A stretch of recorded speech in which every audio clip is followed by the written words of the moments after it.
Welcome back to our channel.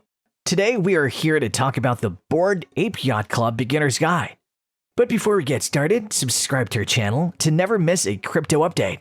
So without any further delay, let's get started quickly.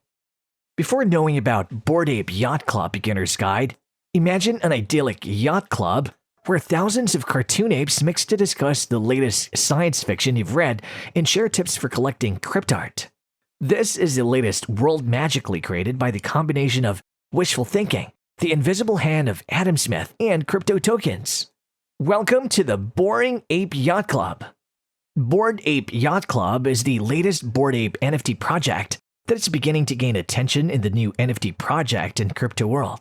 Since its launch 6 weeks ago, it has traded $60 million and is ranked 10th in the collection project by data site DappRadar. Over 5,000 people trade ape. The way it works is the same as for existing hit NFT projects. The supply of tokens is limited. In this case, there are 10,000 unique Bored Ape NFTs. It burns some features that permeate the other corners of crypto poetry.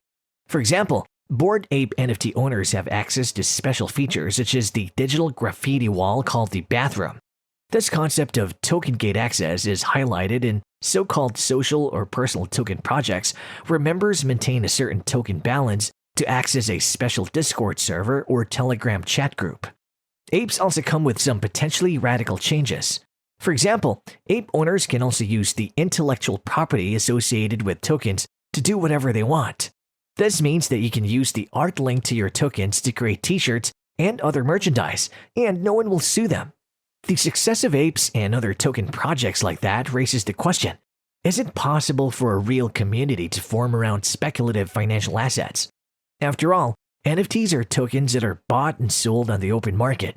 Why do people feel attached to these relics on the market and make them part of their identity? We talked to a member of the famous Boring Ape community to hear him. Josh Ong has turned from a former technical journalist to a communications strategist and operator. He has also been using cryptocurrencies since the last bull market and weathered cryptocurrency winter. He has been collecting sports cards such as actual pieces of paper, sneakers, and crypto collections since CryptoKitties. He's seen many NFT projects come and go. So what makes Boring Ape so special? For common apes and NFT projects, the idea is to find out what users and investors can do with tokens. Therefore, partnerships are established to extend the functionality of tokens. For apes, this meant that apes would operate the sandbox, a 3D world on the blockchain that could turn their cartoons into 3D avatars. There are also official yacht club lands in the world. Integration with other crypto projects and the cycle of investors from one project to another show the maturity of the NFT space. As the NFT ecosystem of artists, programmers, collectors, and speculators matures, new projects will become more self-referential and cryptographic native than ever before, and will attract attention. The Bored Ape name itself is also a recursive exercise. In the DeFi world, we often use the verb aping to mean investing in a project just because someone else is doing so that we don't miss the next hot thing. Suppose the next project is fortunate to be motivated and successful. The price soared. What will happen next? It's easy to guess the results for anyone familiar with the subculture that goes beyond the ditch to mainstream recruitment. The sold-out cry continues immediately. This is worrisome about Ong, as a large amount of money has been cast from the ape collection. Is the project's heartwarming name, the elite apes gathered at the yacht club, prophetic? Ong delves into CryptoPunks, which is now accessible only to the wealthiest crypto collectors. The CryptoPunks floor is about 16 ETH and is worth about $32,000 as of this writing on June 28th. Looking at CryptoPunks, it's not that punk right now. It's very elitist right now. It's not available to most people. It's in auction houses, etc., says Ong. Will Boring Apes be the new CryptoPunks? Maybe. On talks about how fate is cast all night in a Boring Ape, causing greater inequality and elitist anxiety. He said the recent airdrops or gifts of Bored Ape Kennel Club tokens to existing ape holders meant that some people were making life-changing quantities overnight. Each kennel token was worth about $3,000 when it was released. Apes are looking at the property made from the airdrops of the Kennel Club. People who bought more than one could see their lives improved, he says. These concerns may be unfounded, at least for now.